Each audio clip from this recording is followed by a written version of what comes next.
everyone, welcome back to my channel. So I am here to kind of do what I did last month that a lot of you guys seem to really like how I did it. This is kind of gonna be an October wrap up, but because your girl reads so much, I'm basically gonna be talking about like the highlights of October, like the best things that I read out of the many things that I read.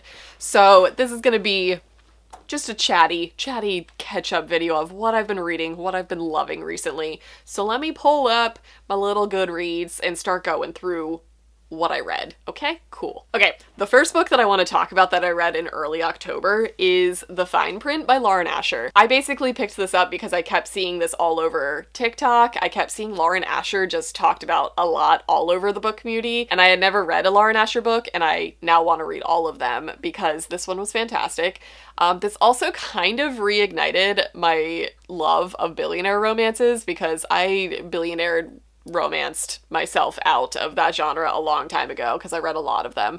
So this is like bringing a new fresh look into it, which I much appreciate. But this was basically take Walt Disney, take his like grandsons when Walt Disney were to pass away, and he left this will. He basically left these tasks for his grandsons to complete in order to get their portion of the company. So this one is following Rowan. I'm assuming the next couple books are going to follow his other brothers and what they were tasked with doing. But this one in particular followed the grumpiest of grumps, which is a favorite trope of mine. This is totally Grump and Sunshine, and he was so grumpy, and this is almost like workplace romance. It's also like Disney World amusement park romance, and it's like billionaire romance. It's all of the fun things, but it didn't feel overly tropey, if that makes sense. But this is basically following Rowan, and he is tasked with finding something that will drastically improve the parks. And he ends up teaming up with this girl who works there, and she is very much like a middle to low class employee there. She's got strong opinions about capitalism and all of the working force, and she also has really cool visions of stuff that she wants to do. So he automatically promotes her to essentially like a fictionalized version of being like an Imagineer for Disney. So the person who comes up with all of the creative ideas of things to implement into the parks. And he like despises her and cannot understand why she is the way she is, but can't stop working with her and talking with her. And it is their romance, and it was so good.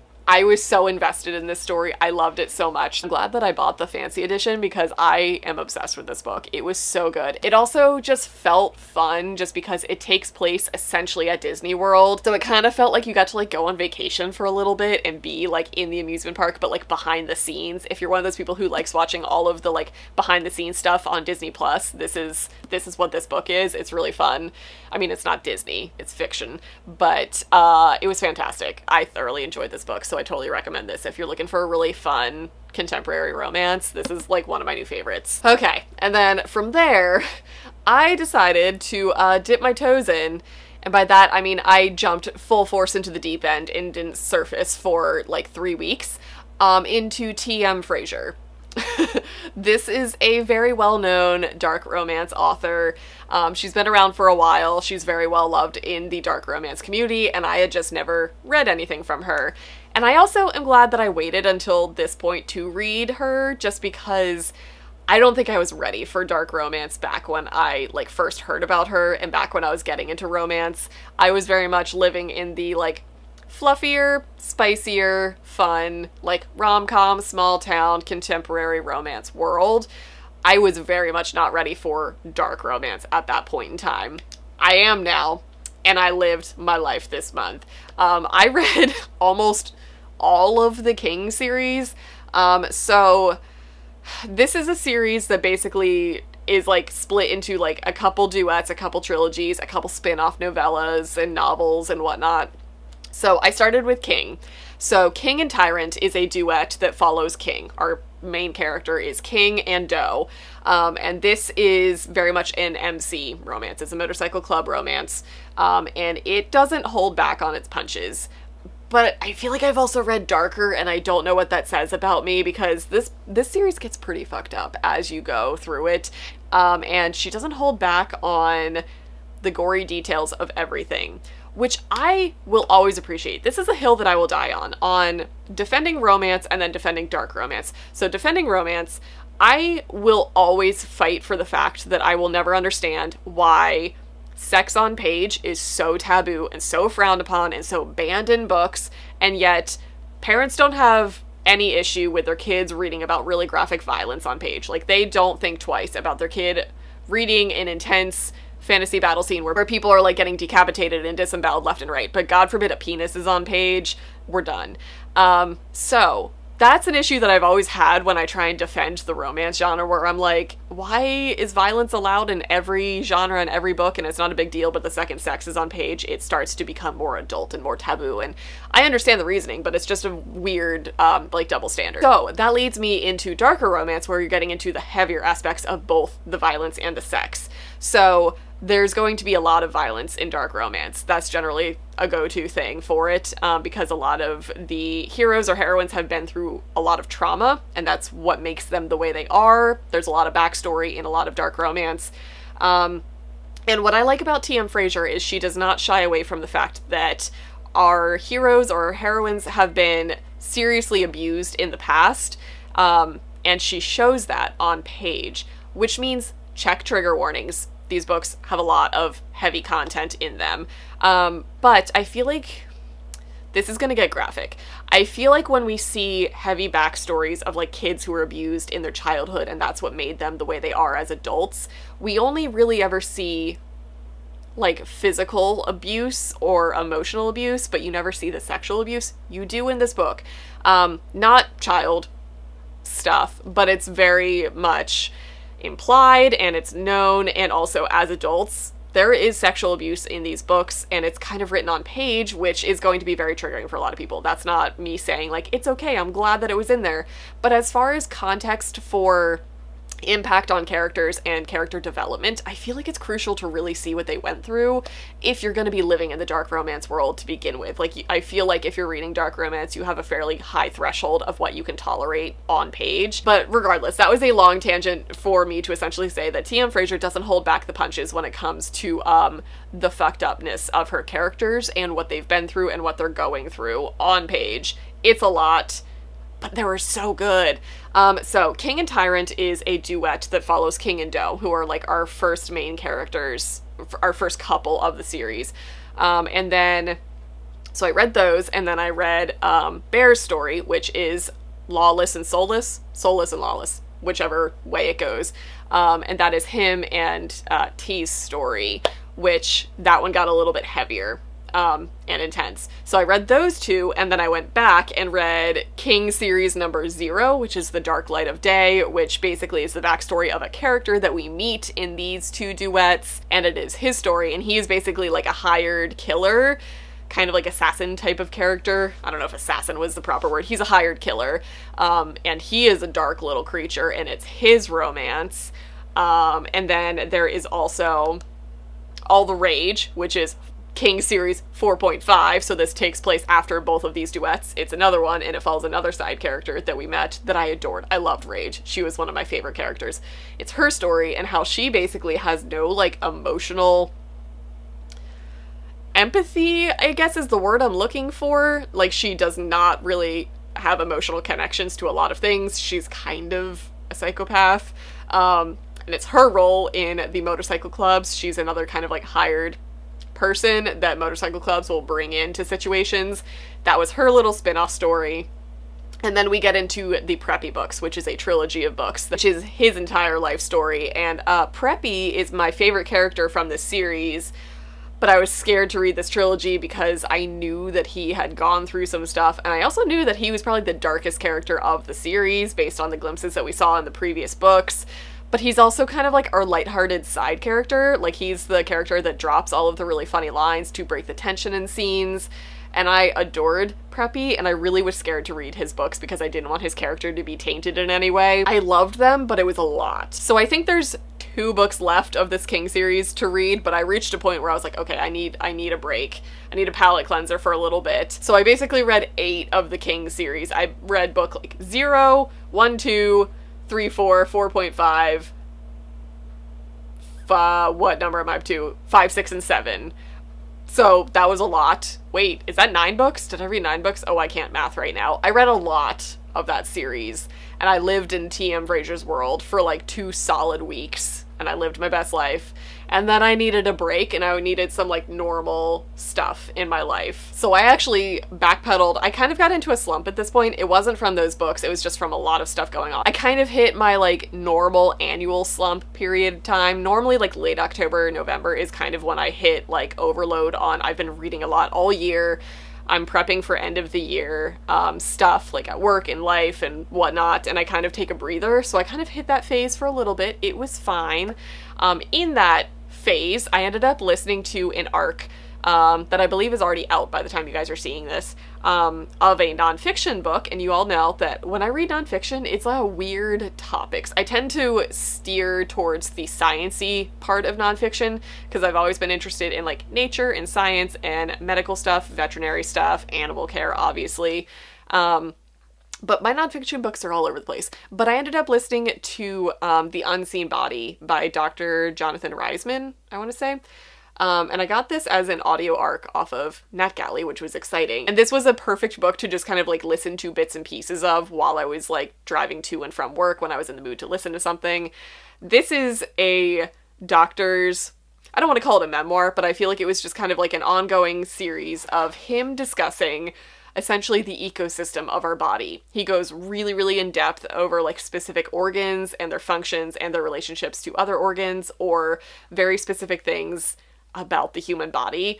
That was fascinating to me. It's not going to be everybody's cup of tea. Even if you're into medical stuff, this still gets pretty icky. He has an entire chapter about feces and an entire chapter about mucus and an entire chapter about genitals. Like, he goes pretty in depth over a lot of stuff, but as somebody who is fascinated with medical things, and as somebody who is fascinated with that, I stay in the veterinary field because God, I would not be able to handle human medicine, based specifically off of his stories of working in different ERs through his years of like doing his like, residencies and all of his different doctor school things throughout the years. And he just basically pulls from all of his experiences to like show examples of how different things function and how he learned about them, which was really cool because you got to see firsthand like explanations of why things function the way they do and how he learned that. But you also got to see how different cultures face different things because he also travels a lot and did a lot of like overseas medicine and how different cultures handle different things or how they approach different medical practices. So he talks a lot about like altitude sickness and how the brain functions in high altitude because he went to, I think, Tibet for a while to study on like the mountains there and how people function up there and like lung capacity and whatnot. And he studied in India for a long time. So it was fascinating. It's very graphic. If you're not the type of person who can handle like gross surgical things and gross, like very detailed descriptions of medical practices, this might not be for you. But if you're like me and you get like really curious about stuff like that, but you don't ever want to actually be a doctor and go through doing the stuff, but you want to learn about it, this is a really cool book about it. It was a very good balance of like his life experiences and his travels and his perceptions of a lot of things, and then really like concrete knowledge of medical stuff. So I loved it. It was really, really good. It was a good, I want to say palate cleanser. I don't know what that says about me, that was a palate cleanser for me. But I was kind of still digging my slump mode and just living my best life. We were watching TV and doing things and I was listening to music. It was weird. But I ended up pulling out Silver Flames and rereading Silver Flames because I like panic read that book. I binged all of Silver Flames on release day. I read the entire book from cover to cover. Do you know how long that book is? How long is that book? It's a hefty book. How long is this? 755 pages. Like, that's a chunky book. And I read this in one go back in January when it came out. So I wanted to at some point go back and revisit it. Probably at some point this year or right before whenever the next one comes out and actually, you know, take my time and absorb it and actually process the story. So I did that. I still read it in like 2 or 3 days, but it was nice to go back and not panic towards the end of the book because like I knew the resolutions, I knew things were going to be okay. So I got to go back and really catch on to all of the little like Easter eggs that she put in and all of the little hints of where things are going. I've got theories. I've got so many theories. If you guys want me to talk about theories, I might make a video about it. I don't know if I really need to at this point. I feel like the ACOTAR series doesn't need more publicity, but I've got things floating around up there of where I think things are going. Just saying. So that was really nice, and that was technically a highlight of my month. What else have I read? Oh, I finished the month out. On Halloween, I wanted to pick something up that felt Halloween-y, so I read Wolf Gone Wild by Juliet Cross. I've been wanting to read the series for a really long time because, one, Juliet Cross is one of the hosts of Smart Women Read Romance, which is one of my favorite romance podcasts that I listen to, so I feel like I know the author really well because I've been listening to that for so long, and because it's paranormal, it's witchy, it was werewolfy, it felt like a good Halloween book. So I listened to that on Halloween, and it was so good. I don't know how she managed to blend like fluffy rom-com small town feels with really good paranormal stuff and not make it feel cheesy on either end. Because I feel like I read a lot of these small town witchy type of books that have been coming out. I feel like they're very popular right now. I feel like there's a lot of books that came out in the past couple months that were just like fluffy rom-com but slight magic vibes that felt cheesy. This one didn't at all. This one gave me all of the feels that I wanted from all of the other books. So I believe this series follows the three sisters, and this book in particular was following Evie, but the three sisters are witches, and they each have kind of like individual gifts that they use, and Evie is really good at breaking hexes and curses. So a werewolf comes into town who is struggling because he can't shift. Like something is blocking his wolf from coming out, and it's starting to become like an agonizing thing for him as months go by. And he comes to her to help break the curse, and whenever he's with her, everything quiets down and he feels better around her. So it's their relationship. But what was interesting about this is we read from both perspectives. It's a dual POV book. So whenever we were in Mateo's head, who is the hero of this book, the werewolf, it was very interesting because he's been struggling with this power shift, but his wolf is its own character. He calls him Alpha because he's very much like an alpha wolf, I guess, in the werewolf hierarchy. But there were two voices in his head. Like, we would hear Mateo speaking, but we would hear Alpha talking to him. Like, he would have full conversations with Alpha in his head because his wolf keeps trying to, like, come out and take over Mateo's life, but he can't. So that was a really interesting perspective, and it was done so well. Like, I feel like that could have been very confusing or very cheesy, depending on how it was written, but it was done so, so well. So it also made for some great sexy times, I'm just saying. Like, Alpha was very much an alpha in the bed, just saying. So I read that on Halloween. That was like my final book of October, and it ended up being one of my favorite books of the month. So I'm very excited to continue on with this series. If you watch my TBR video, I'm planning on finishing the series as November goes, because I think the final book that is out so far of this series is a novella that takes place after the third book, and it's a holiday one. I think it's Walking in Witchy Wonderland, so I'm excited to use that to transition me into the holiday reads part of my life. So those are the best books that I read in the month of October. I read a bunch more of this, and I feel like I should probably talk about other ones that I read, but those were the standout ones of the month. So if you're going to take anything away from all of my reading, if you follow me on Goodreads or if you follow me on Instagram where I share my like reading trackers or whatever, these are the best books out of the ones that I read that I would recommend to you guys. So if you guys read some stellar stuff in October, let me know down in the comments what you read. And if you would like to subscribe, you'll be able to see my thoughts at the end of November, and if that series continues to be great, and if I actually go back and finish out the King series. Who knows? The world is my oyster at this point. So that's going to be it for this video. I hope you guys enjoyed it, and I'll see you guys in my next one.